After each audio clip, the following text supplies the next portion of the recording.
이재명 대표의 사법 리스크도 민주당 위기의 한 축이다, 이런 얘기가 나오고 있습니다. 모레 오후 3시 이재명 대표 공직선거법 위반 혐의 항소심 첫 공판 기일이 열리죠. 네. 위증교사는 앞서서 지난해 11월 25일 1심에서 무죄를 선고받았었습니다. 선고 이후 이재명 대표 어떤 얘기 했었는지 다시 들려드리겠습니다.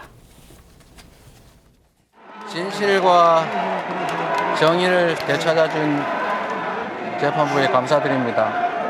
그 과정이 참으로 어렵고 길긴 하지만 창의 일속이라고, 제가 겪는 어려움이야 큰 바닷속의 좁쌀 한 개 정도에 불과하지 않겠습니까?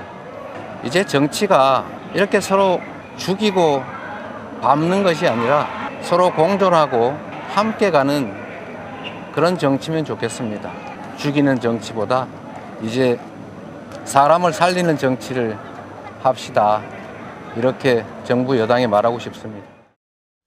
공직선거법 재판은 이번 주 목요일 변론 준비 기일 없이 바로 이제 변론을 시작합니다. 그 상황을 좀 지켜봐야 될 것 같고, 그리고 또 하나 지금 무죄가 나오면서 굉장히 또 혼란스럽게 만들었던 위증교사 관련해서도 이제 항소심이 시작될 듯한 움직임이 감지가 되고 있습니다. 검찰이 300쪽에 달하는 항소 이유서를 제출을 했는데요. 그 중에서 여러 가지 내용들이 좀 눈에 띄었습니다. 특히나 지금 이재명 대표에게 김진성 씨가 인사청탁을 했다는 지적이 나왔습니다. 그러니까 인사청탁을 했기 때문에 어떻게 할 수 있었겠느냐, 바로 위증을 해줬기 때문에 그 이후로 관계가 굉장히 돈독해져서 충분히 인사청탁을 했고, 실제로 이재명 대표가 그 인사청탁을 들어줬다는 검찰의 주장이 나왔잖아요. 좀 눈여겨봐야 되지 않겠습니까? 맞습니다. 그 김진성 씨가 직접 이재명 대표에게 연락을 해서, 심지어 그 청탁을 한 인물 같은 경우에는 국립대 총장 출신이에요. 네. 이런 인물을 김진성 씨가 이재명 대표에게 직접 청탁을 하고,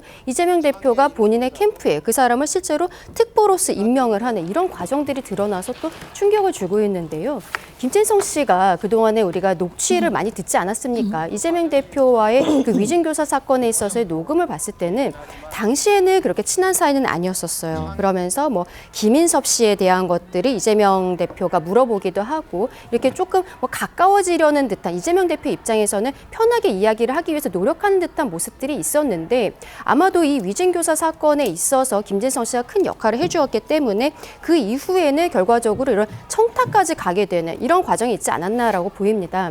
당시에 1심에서 무죄가 나오면서 김진성 씨가 이렇게 증인으로서 출석해서 위증을 할 것인지에 대해 이재명 대표는 몰랐을 것이다라는 판결이 나왔기 때문에 법조계에서는 굉장히 의아하다라고 네. 봤었죠. 왜냐하면은 김진성 씨와 이제 이재명 대표의 관계에 대해서 그동안 알려졌던 것만 해도 백현동 사건, 개발 사건에 있어서 조금 아까 말씀드린 김인섭 씨가 주도적으로 역할을 했고, 로비스트로서 이 종상향에 있어서 큰 역할을 했던 부분이 있는데, 그때 김진성 씨도 김인섭 씨랑 같이 활동을 하고 있었어요. 그때 김진성 씨 같은 경우는 근데 본인의 수익을 아직 배분을 받기 전이었습니다. 그런 상황이 있었기 때문에 처음에 위증교사 사건에 있어서 공판기일의 증인으로서 한 번은 나가지 않았지만, 결과적으로 그 다음번에 이재명 대표 입장에서는 증인을 한 번 더 부르는 법원의 청탁 그 이야기를 하면서, 부탁을 하면서까지 기일을 한 번 더 받아서 그때 김진성 씨가 나아가게 된 것이거든요.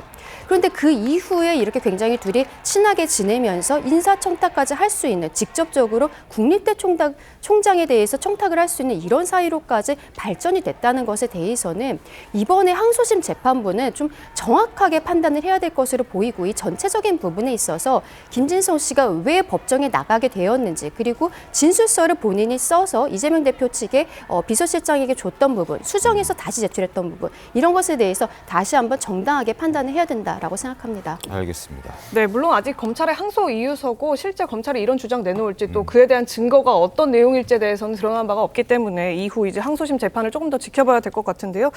신영 의원님, 이 부분 지금 어쨌든 위증과 교사는 관계가 없었다라는 게 1심의 재판부가 본 내용이었잖아요.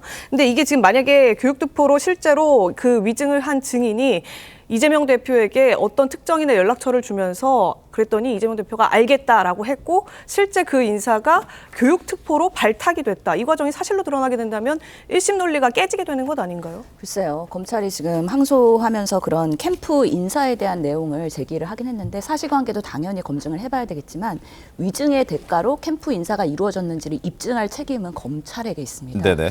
그렇기 때문에 보통은 우리가 선거가 열리고 캠프가 꾸려지게 되면은 여러 사람들의 추천을 받습니다. 캠프가 커지면 커질수록 특히나 영향력 있는 사람들이 많이 들어올수록 당연히 선거에서 유리할 수밖에 없기 때문에 이재명 대표는 워낙에 텔레그램이나 아니면 SNS 소통을 많이 하시는 분이기 때문에 뭐 국회의원일 수도 있고 아니면 당 인사일 수도 있고 여기저기서 많은 특보의 추천을 받을 수밖에 없고 실제로 선거 과정 중에서 특보에 대한 임명장은 상당히 많이 나갔을 겁니다. 그렇기 때문에 지금 국립대 총장 출신이라고 하지 않습니까? 그만큼 사회적으로 본인의 영역에서는 영향력이 있는 분을 추천을 하는데 마다할 이유가 없습니다. 이거는 김진성 씨가 청탁을 하지 않고 본인이 직접 손들고 들어와도 들어줄 수밖에 없는 특보일 가능성이 높다. 그러면서 검찰이 이것을 위증의 대가로 이런 뭐 선거 캠프에서 인사를 한 것이냐에 대한 연관성을 입증하는 것은 쉽지 않을 거라는 생각도 듭니다. 알겠습니다. 김진성 씨가 얘기 안 했어도 해줄 수 있는 인물이었다, 그럴 수 있다, 뭐 이런 당연히 말씀입니다. 받아줘야죠. 알겠습니다. 이거 법정에서 다투겠지만 1심 재판부가 위정을 한 사람은 처벌을 하고 위정 교사를 한 사람은 처벌을 하지 않았죠. 네. 그리고 위정 교사를 했다고 하면서도 고의성이 없었다고 했어요. 네. 그럼 이제 검찰에서는 고의성이 있었다는 걸 입증을 해야 되잖아요. 네. 그러면 사후에 이렇게 어떤 보상을 해줬으면 그것도 고의성이 있는 거지 않습니까? 대가이자 예, 고의다. 대가를 예. 지불을 해줬으면은. 네. 그런데 지금 말씀하신 것처럼 지금 나온 게 그 어떤 정책 특보로 그 캠프에 인사 청탁을 해서 들어줬다. 또 하나는 뭐냐면은 이 김진성 씨가 백현동 사업을 같이 했어요.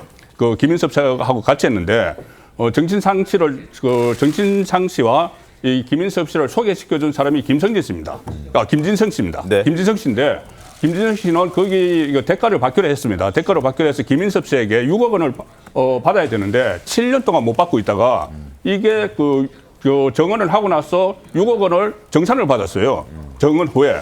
그렇다면 지금 드러난 게 두 가지지 않습니까? 그 대가성으로 볼 수 있는 것이 네. 위정을 해준 대가로 볼 수 있는 것이 두 가지예요. 하나는 인사청탁 들어준 거, 하나는 7년 동안 받지 못했던 6억 원을 정산한 거. 이 두 가지가 있기 때문에 검찰은 이거를 가지고 결국은 고의성이 있었다는 걸 입증하기 위해서 네. 이런 자료를 준비를 하고 있는데 뭐 법원에서 판단을 하면 문제겠죠. 알겠습니다. 일단 검찰이 항소 이유서 검찰의 주장이라는 부분 다시 한번 말씀을 드리고 그리고 검찰은 어찌됐든 이재명 대표와 김진성 씨가 10수년간 연락이 없다가 이 위증과 관련해서 연락을 시작했고 그 이후에 뭔가 긴밀해졌다라는 주장도 하고 있고요. 그리고 김진성 씨와 이재명 대표와의 문자도 확보를 했다라고 목소리를 내고 있기 때문에 법원의 판단을 좀 한번 지켜보도록 하겠습니다.